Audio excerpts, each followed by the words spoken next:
Hey, it's an update on day 21. I had to skip a few days because I just had to focus on adding more base rock to the trench and getting it up to level so I can put the first block. I realized like a big part of it was missing. So um, anyway, I also spent about like half a day just staring at this corner because I was going to do a 90, but I did not feel comfortable doing a 90 because everything else in this backyard, the feng shui, the visual theme is round, is curved, right? Curved. You know, even the kind of hills a little curved, curved. You know, so doing a 90 just, I don't know, it just really bothered me. So I was like, well, let me see if I could do a curve. And I started doing the curve, but then I realized the radius, I didn't have the right radius. Like it was going to be impossible to do it with the regular blocks. So then these blocks, these Allen blocks, have these things called jumbo juniors, and they're basically half of these blocks, half of these regular blocks. And what that allows you to do is it allows you to make a tighter radius, right? And so I tried cutting them in half, and I was about to go with that until one of them just broke. I was like, these seem okay, but you compromise the structural integrity of these blocks if you do this. So yeah, it's right here. See, this just happened. That happened. And for a corner, for such an important, like the base course and such an important piece of the wall, I'm not going to risk it. So I had to go to the store that sells these today.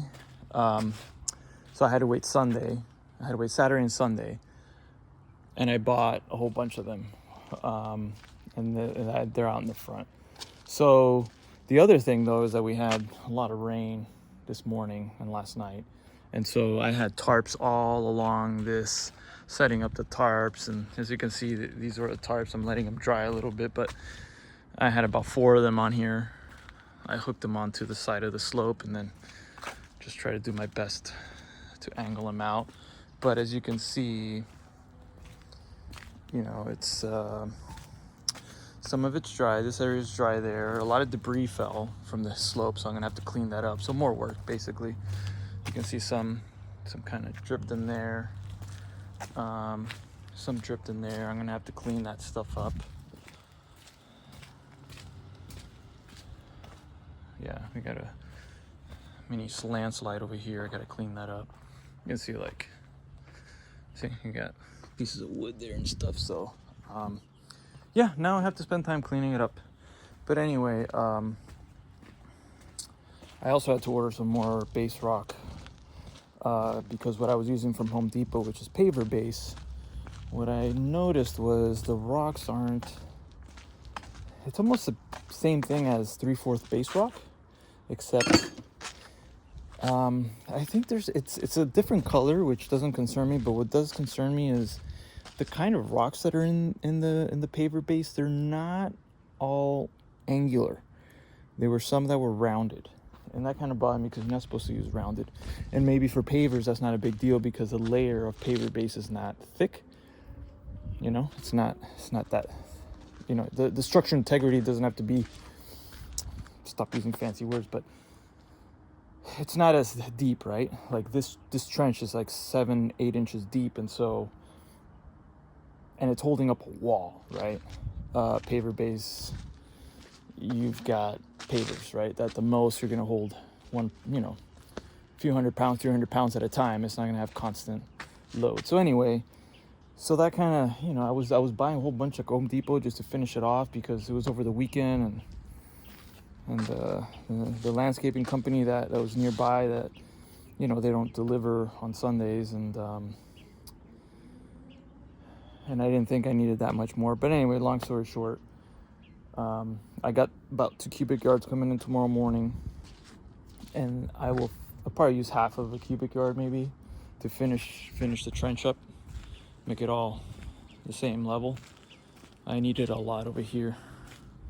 So yeah, I ended up buying like almost 30 of those paver-based bags from Home Depot. I did like a couple of trips over there. And so, yeah. Anyway, I'm also going to use whatever remains from that for the other walls, but yeah. So, and also I'm going to use that same. I'm going to probably mix some of the I have some 3/4 drainage rock out in front. It's a big pile. It's about 3 cubic yards. I'm going to mix some of that into the 3/4 base rock. All right, and I'm gonna fill in the front and the back and the inside of the retaining blocks with that. And so once I get past the first course that's buried, right, I'll be at grade. And once I'm at grade, I'll put the perforated tube, the drainage tube, and then start adding just drainage rock, no more base rock. So that's where I'm at. Definitely been annoying, kind of irritated with all the rain and the wind and having to set up the tarp and getting the trench dirty and all that stuff.